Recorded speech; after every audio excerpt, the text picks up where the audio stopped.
All right, let's try a robot post-mortem. I've sort of traced out my work area, and we have a robot that did some fighting. So let's see, what did it look like when it was doing the thing? Well, it's got a little honeycomb top. It's got a flat little zone here, and it fits right on those forks. That slides down. This presses on. These pieces screw into place. And then in the back, this screws. So the top mounts on its little honeycomb system. And one of the things that we designed for it was the off and on switch, the kill switch here. And the way it works is that it press fits up into this piece so that I have access from the top. So when this goes into place, everything sits there. I can turn it off and on. We're in good shape. So, and then the other part that's fun is I just push this and now the top comes off. So I'm not really stuck to the top with that. So that's really good for this design. And then this is the kill switch. This is a 3D printed hex system. So you just basically chop it out, cut the holes through, and then you 3D print it. And look at that, it just mounts right in there. Now you could zip tie this in place. You could glue it in place. You could make it tighter fit, but that's what it does right there. So that's really good to have. And then it's modular, so I can just pop the switch off and out of the system, or I can hook the battery in over here and the system powers up. The other part that also worked out well was I didn't quite get the full mounting system for the ESP32C3, but what I did instead was I basically zip tied the part in so that this wouldn't come loose. And in terms of the combat that I saw yesterday with the robot, it didn't come loose, and that was really good. The other part is I put the battery up front here because I have such a hard surface there, so it's got some protection. And then I put the battery up front, and I put it so that the wires were here so that they had to run down the length, and then they hit this piece and they connected right onto the kill switch. So that was good. Everything otherwise was loose fit in. So in the future I want to have more tidy, more secure. The other part about tidy was I zip tied these up. I have a lot of extra wires going to the motor. And then the motor controller did just fine. I also labeled a left and a right for that. And then on my little connectors someplace, there we go, I have a left and a right. So I know which motor goes which. These motors are normally labeled left and right. And one of the motors that's missing is actually one that got damaged. And what had happened was it got hit, it moved, and I think it heated up and started melting things so that it moved even more than it should have. So with that, basically it took one whole side of the robot off, and the wheel that I replaced is still on and looking pretty good. So the replacement for the other side from a previous match worked fine. The other part that I did was I put these guys back in. I threw a little lithium grease on them just to give them a little spin. Either way, those worked fine. Nothing happened up front. Then we have the fork. So the fork design is similar to the SSP, a little smaller, a couple things different, but basically it's the same deal. And I have a barbed fork. These pieces were up front, and they mount in there. So, and I have a little shallow here, but this thing is like got some M5 bolts and stuff, and this was really secure, no problem. So, and then you just sort of press them down. So that's really nice about this system, is that I could just swap forks and have other forks ready to go. And then, yeah, it kind of uses a little bit of a press fit to go in. And then you'll see over here, there's a flat right on the top of the front. So when I flip this over, that flat goes in and those pin down. One of the great disasters of the day was that I had, not the day, but in preparation, was that I lost the CAD file. The versions that had all of the stuff I did up front here disappeared. So I'm going to have to recreate the whole front of the operation and get that working again. So a little bit of stuff that we can redesign. But overall, this front area did work the way I was hoping it. And something interesting is that it did get scraped a lot along the top. So there's actually some material removed from the top right there. So someplace in the video playthrough we'll probably see what might have caused that. But otherwise, I mean, this is standard PLA for plastic ants, no problem with it. So let me put that away there. We got this, the motor control, the MCU. The other part was my custom code for the MCU working with the Xbox controller worked really nicely. The only thing that I would do is that if other people were competing and having Xbox controllers, I don't want them to pair with my robot. So code in the future is identifying like controller, you know, Xbox One controllers with my robot. So I need to put that in there so that somebody else isn't on there. But one of the funny things about writing your own code for this is I can have up to 4 Xbox controllers on one robot. So I could actually have a 4-player robot, which is kind of fun to think about. So we got that. Let me just look on the bottom side. You know, it got scraped up on the bottom, but nothing too bad. It did go against like a vertical spinner, and it did actually do some damage to us. So that's what we're going to look at next. I'm going to move the robot out of the way. So these are the forks that hit the most of the biggest of the competitors. Basically, it had a big weapon. It did a lot of destruction, and oddly, it destroyed itself before the end of the event. So even though I took a lot of damage, I was doing, you know, all right, and then it basically destroyed itself, and then I picked up the win. So, you know, I'm a little disappointed that I didn't get to beat the other robot, but I did actually stay in there. I got beat up. He ripped off my forks, and all the damage you see there was that. The damage over here for that motor was actually in a later fight against Kronos. So that was the big deal. So the things that I learned about forks. So this is interesting stuff. So on the forks, the deal is that these are pretty weak, so they got cracked right off. The fork mounts did just fine. They're feeling super solid, making good sounds when I whack them around. But so one is that they were weak. They're also solidly bolted. So what happened was, when I was a 4-wheel drive bot with belts, so I had my wheel, and a belt banding them together, the bot in the middle, belt banding it together, this and this. So what happened was, when on 4-wheel drive, those forks worked great.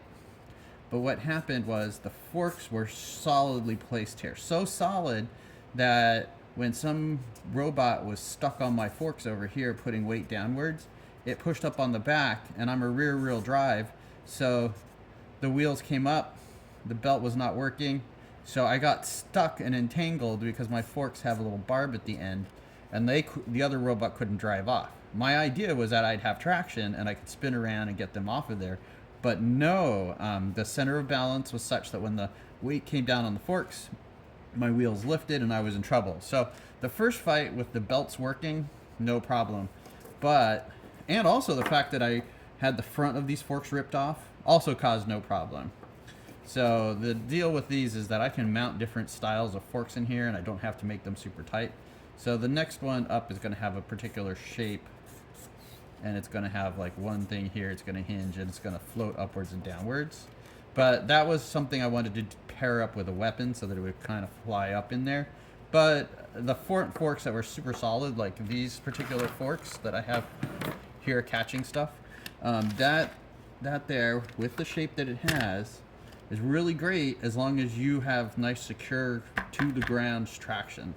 So I was thinking that would be really good, but see also the other part, see how I have, it's hard, actually for me I can see it, but let's say, we'll turn this on the side, is that basically the forks that I had also did this trick where it was like, here's the front of my robot, and I had my thing here, and the fork went down to the ground. So the ground here, so what happens is it has like a little play.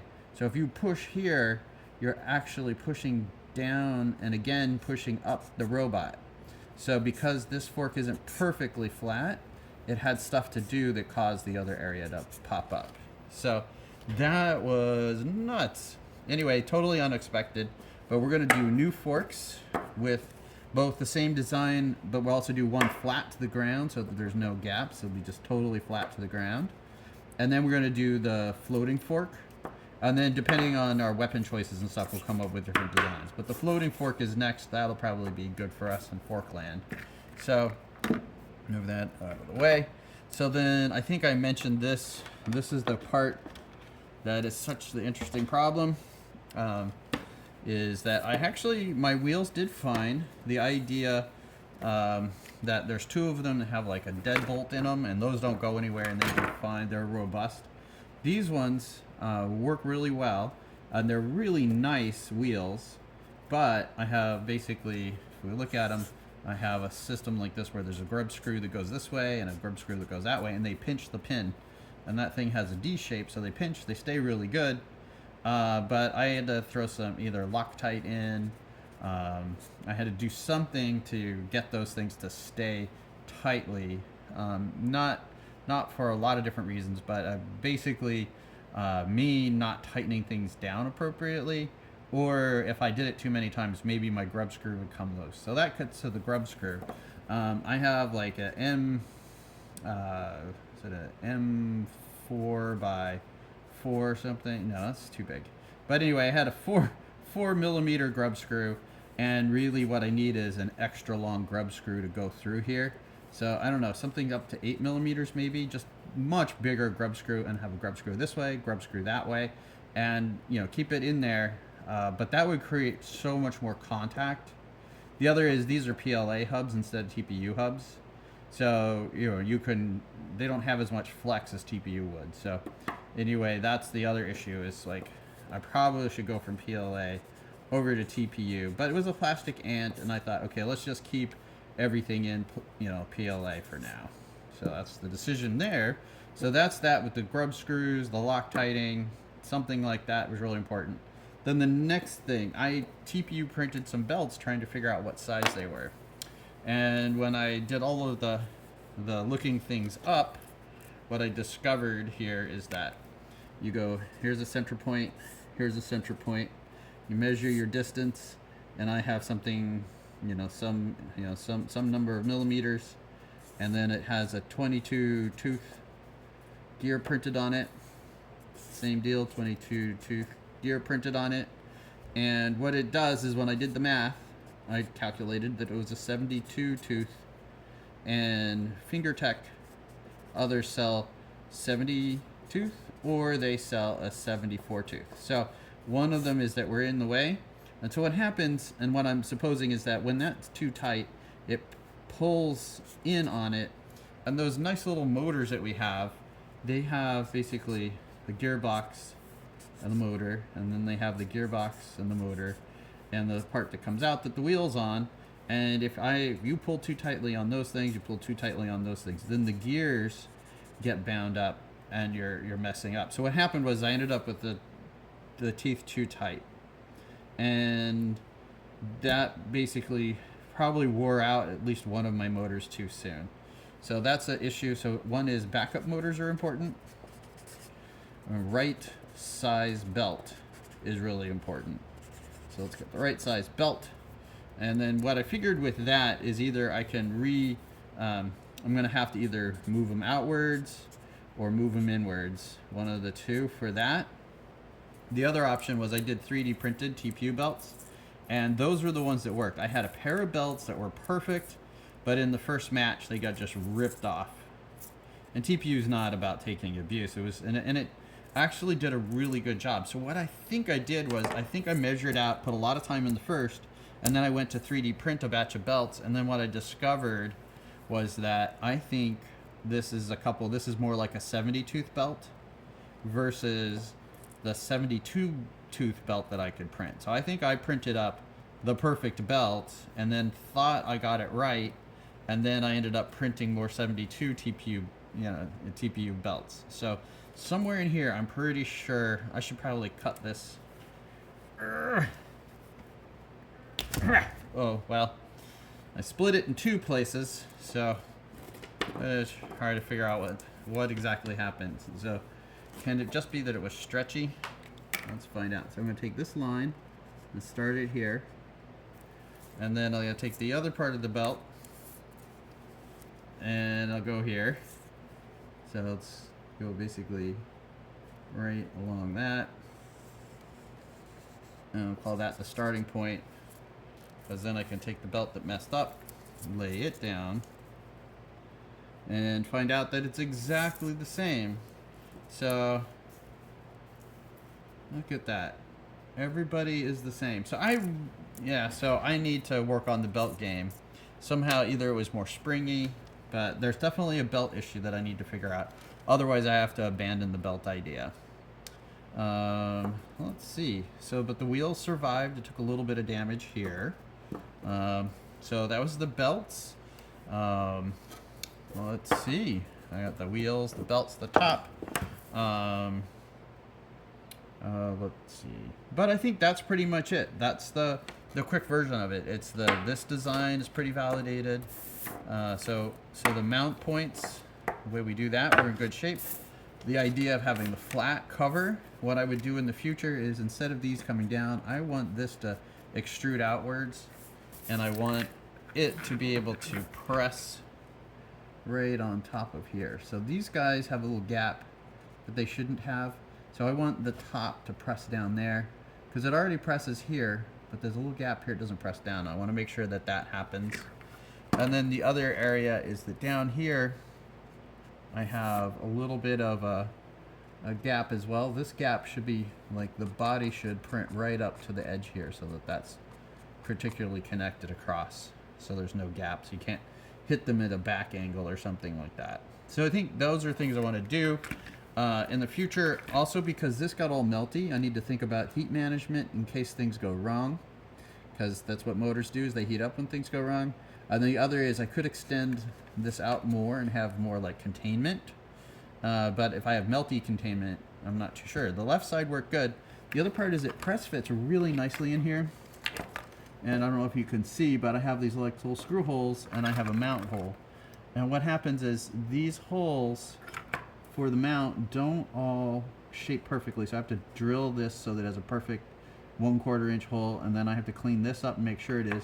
And then when you put the motor in, exactly like the way you pinch it and push it here, it goes up. There's a bearing that comes through the side, and when that bearing comes through the side, you know, it gives a great spot for the wheel to, you know, attach, etc. But the meltiness here is one issue. Should I expand or embiggen it?